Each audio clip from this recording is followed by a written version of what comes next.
నమస్తే అందరికీ. నేను చంద్రశేఖర్, మహాజన రాష్ట్ర సమితి ఆంధ్రప్రదేశ్.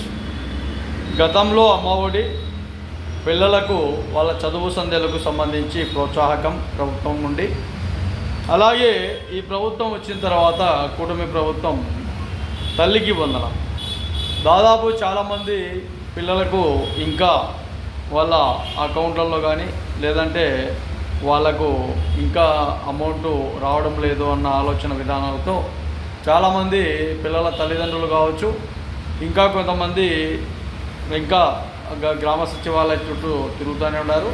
వీటిపైన రాష్ట్ర ప్రభుత్వం కొంత మేరకు వెంటనే కొన్ని గైడ్లైన్స్ ఓపెన్ చేయండి. ఎక్కడైతే వాళ్ళకు అందుబాటులో లేదో, వాళ్ళకు అవైలబుల్గా అకౌంట్లోకి రావడం లేదో, గ్రామ సచివాలయంలో వెంటనే అప్లికేషన్ తీసుకోవడమా, వాళ్ళ ఆధార్ కార్డుల నెంబర్లు తీసుకోవడమా, వెంటనే రాని పిల్లల తల్లిదండ్రుల ఖాతాల్లో జమ చేసే విధంగా రాష్ట్ర ప్రభుత్వం చొరవ తీసుకోవాలని గౌరవ మంత్రులకు, అదేవిధంగా ముఖ్యమంత్రి వర్యులకు కూడా ఈ విషయాన్ని తెలియజేస్తున్నాం. ఎన్నో విధాలుగా ప్రభుత్వం అందించే సహాయ సహకారాలలో ఈ పిల్లలకు మంచి భవిష్యత్ ప్రణాళికతో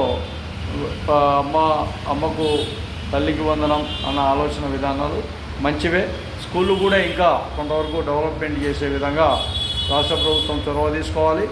అలాగే ఎల్కేజీ, యూకేజీ కూడా పిల్లలకు అవైలబుల్గా అందుబాటు ఉండే విధంగా రాష్ట్ర ప్రభుత్వం ఈ విషయాన్ని కూడా గమనించాలని మహాజన రాష్ట్ర సమితి రాష్ట్ర ప్రభుత్వానికి తెలియజేస్తాం.